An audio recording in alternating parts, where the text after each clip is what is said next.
જેણી જેણી ચકલીઓ કેટલી મસ્ત હતી જે બેઠી કપડા પર જેણી જેણી ચકલીઓ ચાર હતી એક ઉડી જાય ના ચાર તો સી એકદમ જેણી જેણી ચકલીઓ છે જે કપડા પર બેઠી મસ્ત હતી.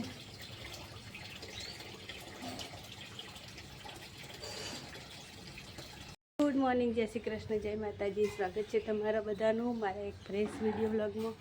આજે દિવસની શરૂઆત થઈ ગઈ છે. સવારમાં કામ કરીએ છીએ. કાલે દવાખાને જતા સાહેબને આજે થોડી રાહત છે. અઠવાડિયાની દવા આલી છે તે અઠવાડિયું દવા ગળશી પછી પણ આવતા મંગળવારે ફરીવાર બતાવવા જવાનું છે અને કામકાજ ચાલુ છે બધું. તો હું બ્લોગની શરૂઆત હું ચોકમાંથી કરું છું. જો દીવાબત્તીને એવું તો કરી દીધું છે, દીવાને એવું, અને હવે કામ કરવાનું ચાલુ છે. મશીનમાં કપડાં ધોવાય છે ને એવું બધું છે, બધું કામકાજ. જો મશીનમાં તો ધબધબાઈને કપડાં ધોવાય છે. અંધારું એટલે દેખાતું નહીં, જેવા ધોવાય છે. હજુ જેટલી મિનિટ 28 મિનિટ બાકી છે. મશીન ડગર છે, વજન વધારશે ને એટલે મશીન ડગર છે.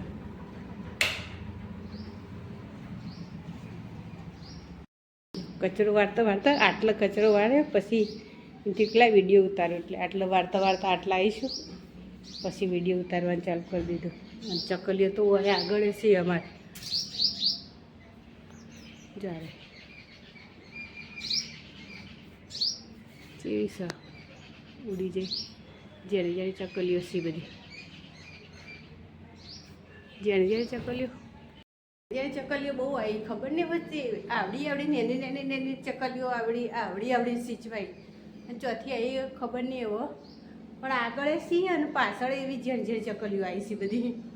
કલબલ કલબલ કલબલ આખો દાડો કલબલ કરી અને પાછું મારે તો સોસાયટીમાં એકદમ શાંત વાતાવરણ હોય, અવાજ જ ના આવે કોઈનો. તે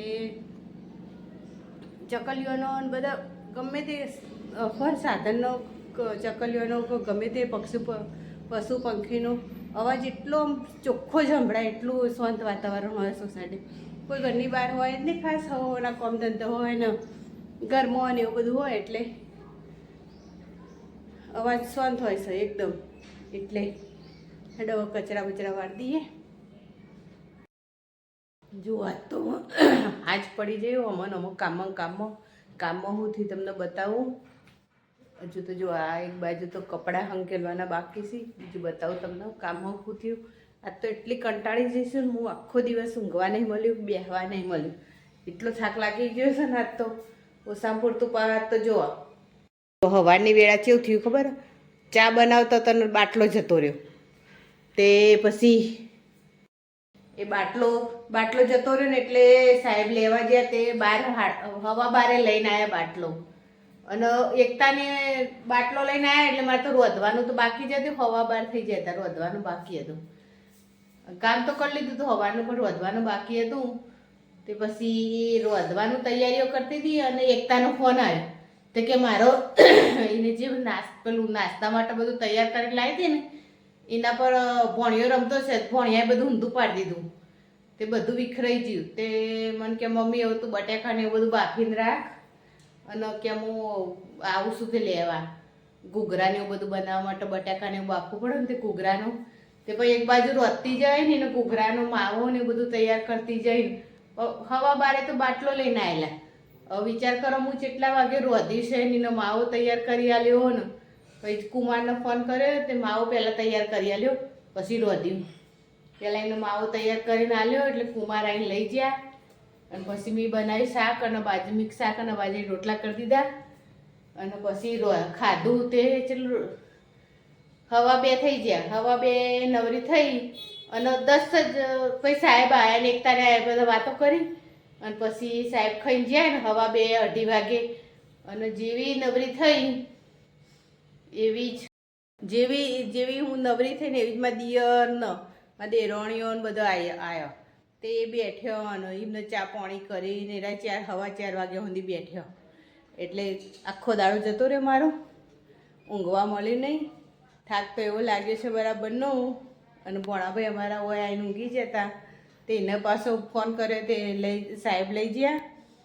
અને હજુ તો જો અમારે હજુ તો ચા બનાવે તો એ બધો આવ્યો તો તે ચા બનાવે, વાસણ ગોઠવ્યા, વાસણ ઘસ્યા.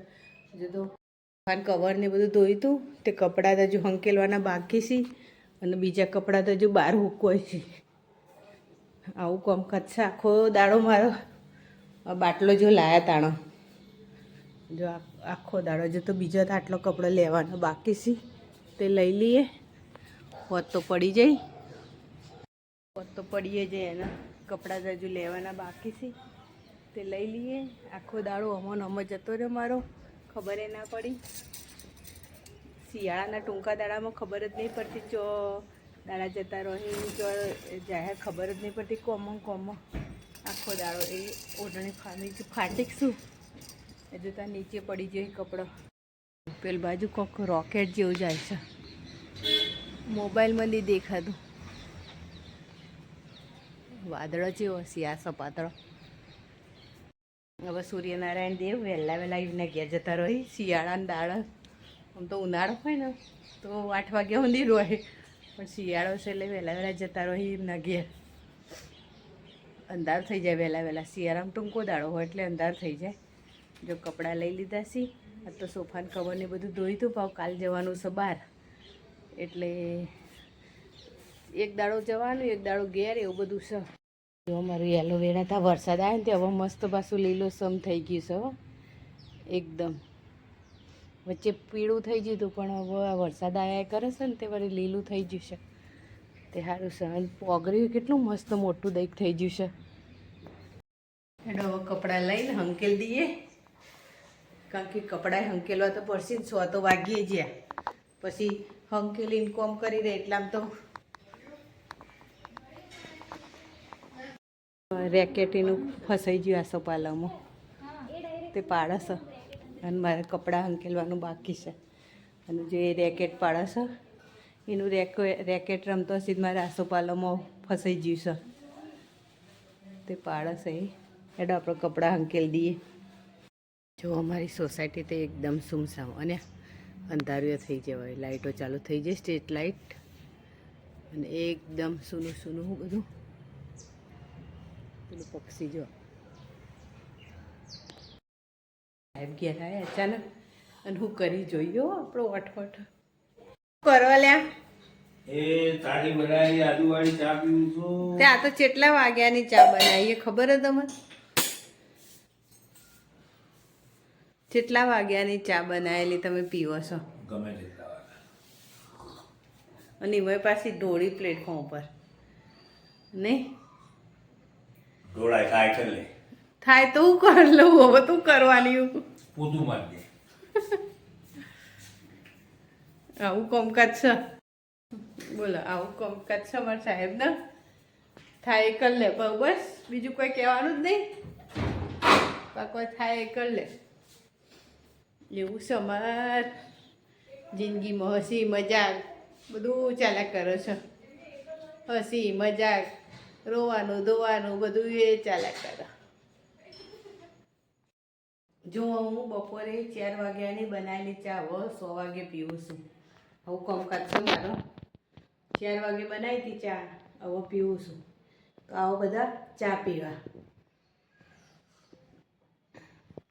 મને ખબર જ તમે કોઈ આવવાના નહીં, પણ મારો ફોર્માલિટી તો કરવી પડે કે આવો બધા ચા પીવા, આવો બધા ચા પીવા.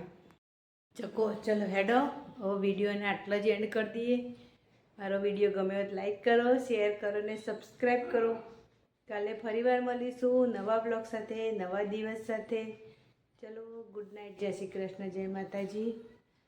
અને પ્યારી પ્યારી કોમેન્ટ કરતા રહેજો, લાઈક કરજો, શેર કરજો અને સબસ્ક્રાઈબ કરવાનું ભૂલતા નહીં. ચલો જય શ્રી કૃષ્ણ.